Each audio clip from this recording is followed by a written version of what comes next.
What is up, everyone? My name is Michael Pohl with Bay Area Aquatics, and today I'm going to show you guys how to take care of Marimo Moss Balls.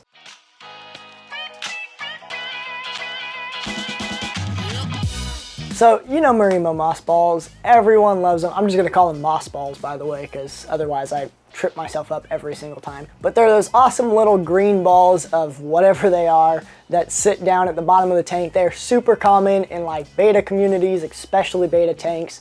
They're super common in like little vases that people keep on the table and like end tables and things like that. They're just a super common, super simple, super nice looking plant. Now, as I call it a plant, I'm going to call that loosely a plant. A lot of people don't realize this, but they are actually balls of algae. It's a very specific cylindrical type of algae. They're not actually like a plant or a moss or anything like that. They're very slow growing. They grow about 5 millimeters a year. They can last for 100+ years. So if you're killing them, it's not that they're dying because, you know, they're old.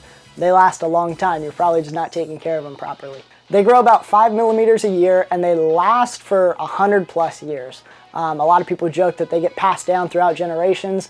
They're kind of joking, but they're kind of not. Most of the ones in the aquariums are like 2 inches in diameter, but in the wild they can get as big as like 12 inches. Those are ones that have been around for a long time. They are found in the northern parts of Japan in colder waters. And so that's where a lot of people have trouble keeping them, is they are actually a cold water algae. They're not made for tropical temperatures like what we stick them in with our betta tank. That being said, their moss balls tend to turn brown or white or black, or they kind of start to get dingy, or they receive them in the mail and they're already kind of brown and dying and not doing too well, and they put them in a tropical tank thinking it's going to make them better, and it's actually just hurting them. So, a couple of ways to care for the moss balls. Some people do these every week. I do them about once a month or whenever I notice it's starting to turn brown. But you know, it doesn't hurt during your water change to kind of pick them up, squeeze them out, or roll them around just a little bit, even if you don't squeeze them, because they're full of debris. They do actually filter the water a little bit. So if you squeeze them out, it is going to make a little bit of a mess in your aquarium.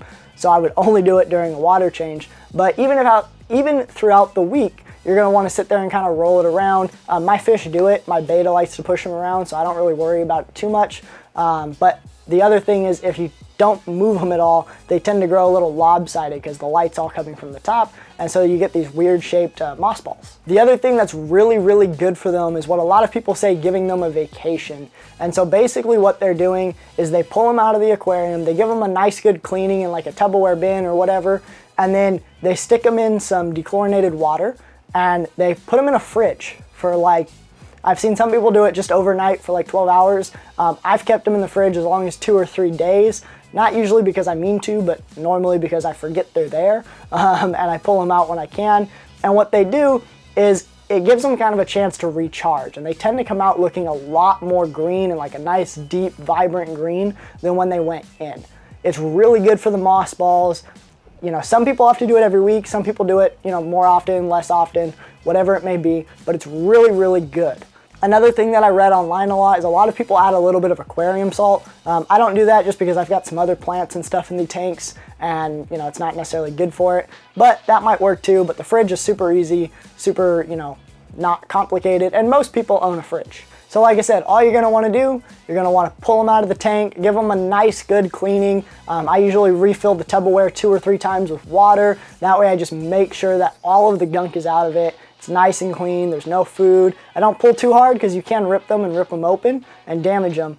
But give them a nice couple of squeezes and get all the air pockets out of them, because sometimes they'll have air pockets and they'll float to the surface, and that's what's happening. It's trapping air. But yeah, get all the air out of them, get all the nasty water out of them, put them in fresh, brand new water, shove them in the fridge for a day or overnight, whatever it may be, and then pull them out and throw them right back in the tank. It's going to keep them nice, fresh, great looking, and you can keep them in your tropical tanks that way. So let me know if you keep moss balls in your aquarium. Are you good with them? Do you kill them? Do you have a bunch of them? Do you have one of them? Let me know down in the comments below. Do you give your moss balls a vacation? Let me know down in the comments below. How do you do it? How long do you do it? What do you put in the water? Let me know. I'm curious to see what everyone does. As always, if you liked the video, give it a thumbs up. If you didn't like the video, you know what to do. If you're new here, consider subscribing. Hit that notification bell so you get notified every time that I upload a video. And as always, thanks for watching.